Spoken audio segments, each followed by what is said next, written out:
Hello and welcome to the first episode of this new chess blowout series in which all of these games will end in 30 moves or less, and one opponent will quickly defeat the other. And so for this first episode, this game will have Alexander Morozevich with the white pieces and Garry Kasparov with black.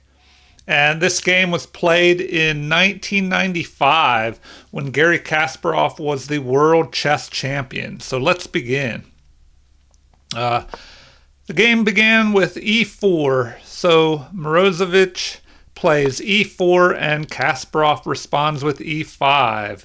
And now f4 is played, the King's Gambit. An interesting choice by Morozevich.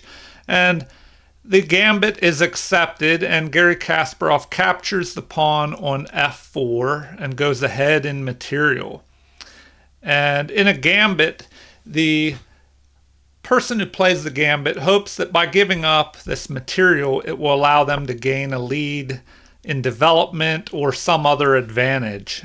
And so here this knight is quickly developed, and white is ahead in development here, and it has pulled this center e-pawn off to the side to f4 as well. And so now d6 is played to help prevent this knight from being able to come forward and to also allow the bishop to develop there. And now another example of how the gambit can be used to your advantage, as this pawn was pulled to the side to the with the capture of the f4 pawn. It allows white to gain a large center here with both pawns on d4 and e4. And Kasparov responds by pushing g5 and threatening to attack this knight on f3.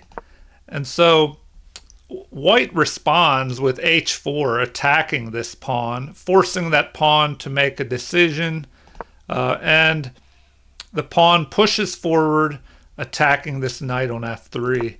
And now the knight, instead of retreating, jumps forward here to g5.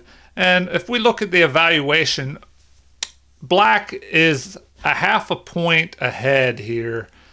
And so Kasparov responds here with h6, attacking this knight.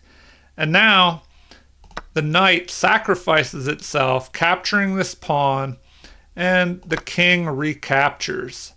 And now we have a bishop capturing here on f4.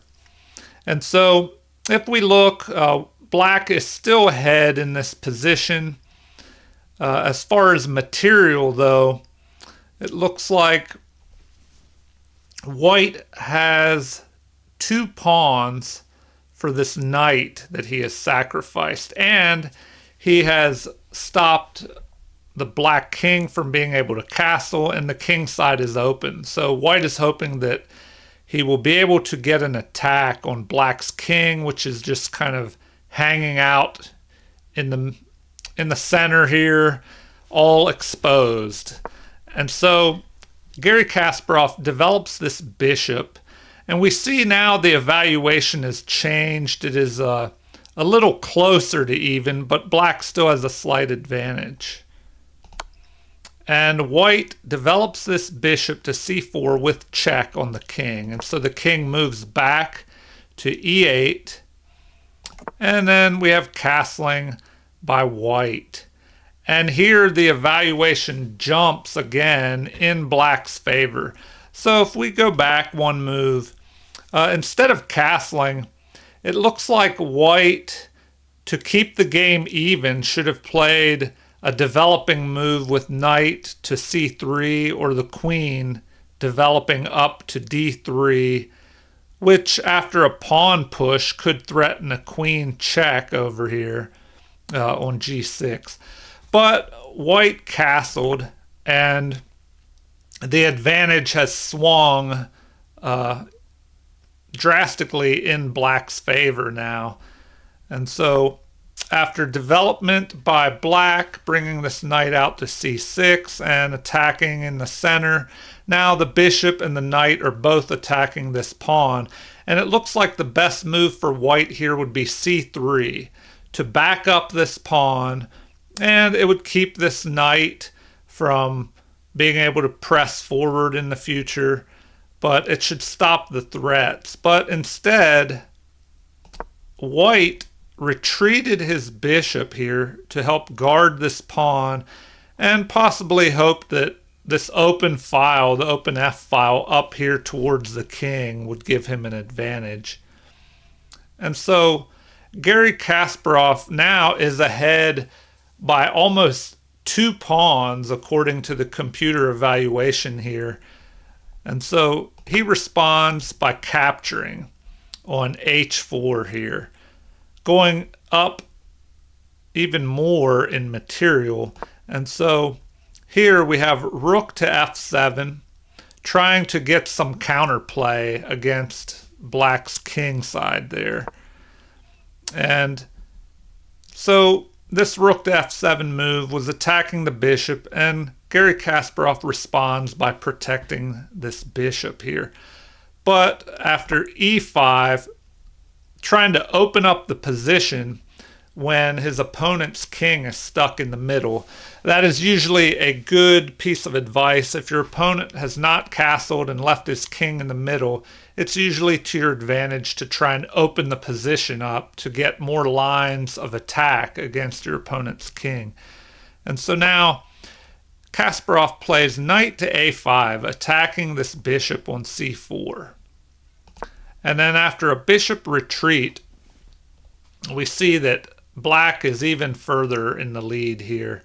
And so after king captures, we have a queen check. And now the king moves and the pawn, first the bishop captures here.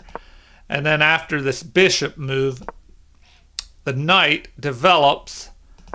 And we have a rook attack on the queen here. But first, the capture of this pawn. E takes d6, checking the king. And so Kasparov responds by recapturing with a pawn. And now he moves, Morozevich moves his queen out of the way, which is under attack by this rook on f8. And so now the king moves out of the way here. And so white responds with c3 to help bolster the center here, to prevent this bishop from capturing if this bishop moves. And so now we have the knight trying to reposition here by jumping into e7. And then rook to e1. But now we see the game is drastically in black's favor. And so the game continues with bishop to c4 attacking the queen. But a counterattack with this bishop at f2 attacking black's queen. But after a capture with the rook, the queen recaptures, and now g3, the finishing move of the game. So we see here the queen is under attack, but if this queen moves, we have a mate here possible on h2. And so after that, the king would have to move to f1, and the queen could mate down here on h1. And so if we look at the computer evaluation, the best move is to give up the queen here. This bishop is also covering f1 and e2 here. So according to the computer evaluation, queen takes g3, and then white would just be so far behind in material that it would be no problem for black to win from there. And so Morozevich resigned here after 23 moves.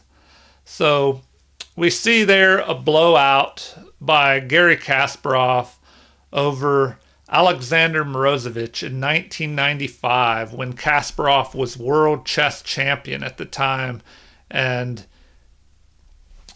just destroying many chess players. He was very powerful back in his prime, one of the greatest attacking players of all time, and definitely one of the best chess players. Some would say the best chess player of all time.